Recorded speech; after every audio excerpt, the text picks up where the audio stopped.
Hello everyone and welcome to another episode of Is It Worth It, the series where I share my review and my opinion on different video games that I have experienced. Today's episode is all about another indie game similar to Abzu and The Journey, and that is The Spirit of the North. Spirit of the North was developed by Infuse Studio, an indie studio which is busy co-working with other studios and releasing games such as The Pathless, Werewolf and Immortal Phoenix Rising. The game was published by themselves and Merge Studio at the end of 2019 for all available platforms including the next gens. This is a simple adventure game. You start the game as a lone fox and you're based on a giant icy mountain. While casually walking around the snow, you come across a spiritual fox which convinces you to follow them. The more you follow the fox, the more you get to glimpse of what happened to this world. There is no indication of anything still alive in the world other than your fox. You can interact with the pillars in order to see where did the humans and the animals ended up. However, the game never gives you a straight answer with a yes or a no. The game consists of 7 different arcs and introduces the player to different areas. Each area feels unique with its stunning animation. The developers did make the best usage of the Unreal Engine, as each environment feels and looks realistic. Whether it's the splash on the water or the trail shaped in the snow, it's satisfyingly good. It's not only in the water and the snow, but in the rockies areas, the petrol areas, and even in the grass. That's a lot of details. The same goes while in spirit form. The fact that you can walk on water and everything else, while in spirit, since you don't have any mass, also has a different sort of animation. The music following the game is very relaxing and calm. However, when things need to happen, it turns on the tense while still going fluid with the music prior to it. I can't really tell something bad about the graphics or the sound. However, that is not the case with the story and the gameplay. First, to touch on the story, as I already mentioned, you move around trying to interact with items in order to learn what happened. The game consists of 7 chapters. The first one and the second one are extremely good, as they show you so many stuff and so many pillars for you to get the reference. After chapter 3 though, the game forgets all about the story as they hide the wall drawings in very secret location most of the time, and they focus too much on making a more challenging platforming game. Honestly, it's a shame. I would have loved to learn more about the disappearance of the shamans. If I were to place the arcs, I would say 1, 2 and 7 are the strongest parts, the rest are just filler with platforming. The gameplay is simple. As the normal fox, you can sprint, call the spirit, and jump. However, the more you proceed with the story, you get more abilities in the form of spiritual fox. You can change into spirit form using the square button. However, you don't have much time while in it.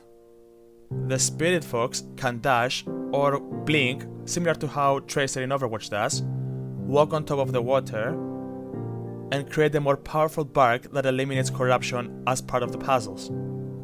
The puzzles of the game are simple if you understand them. To solve them, you are requested to get the spirit power by barking on the blue flowers. Once you do, you will get an aqua color aura that you can place on the walls and puzzles. Once you pass your aura to the wall, you'll have to get a new power by going back to the flowers. I'm not gonna lie to you, but every time I had to deal with the 2-sided pillars, I always relied on luck as I had no idea how to do them. I did get the basic idea though midway, which wasn't 100% correct, but it helped me pass through it. Other than these puzzles, the game has 2 types of collectibles, the wall arts that give you the story, and the shamans. In almost all of the maps, you'll find some shaman staffs lying around, where you'll have to carry them by pressing circle, and search around to find the shaman's corpse. The game is a mixture of having strong parts and weak parts. My experience with the game though wasn't as pleasant as I found plenty of bugs and glitches.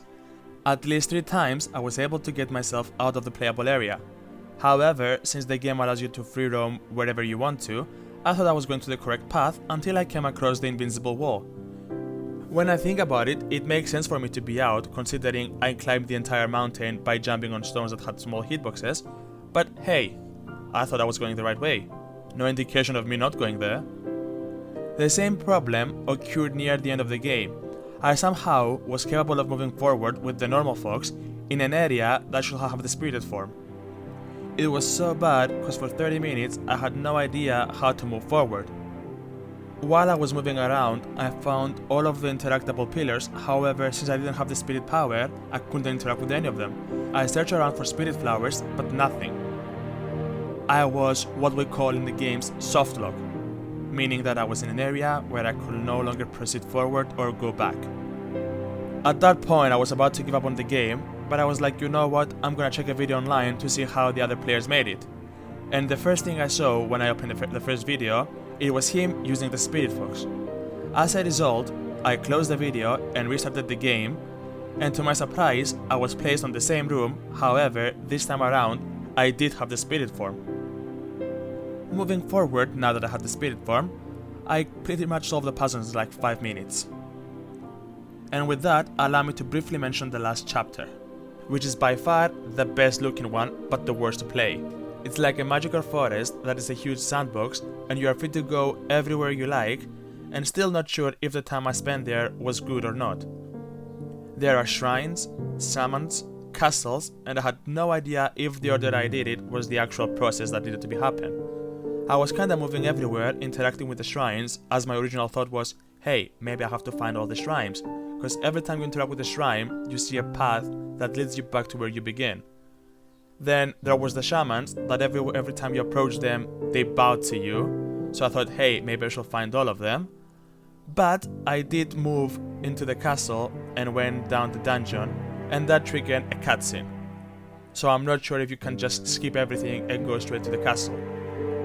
What's worse is, like I mentioned, I don't know if interacting with the shrines was necessary before approaching the cellar, or if it was a waste of time. Overall, it's a mediocre game. It started as something fun and good, but for me, the more you proceed, it kinda lost its charm and beauty. The graphics are nice and the music is calm.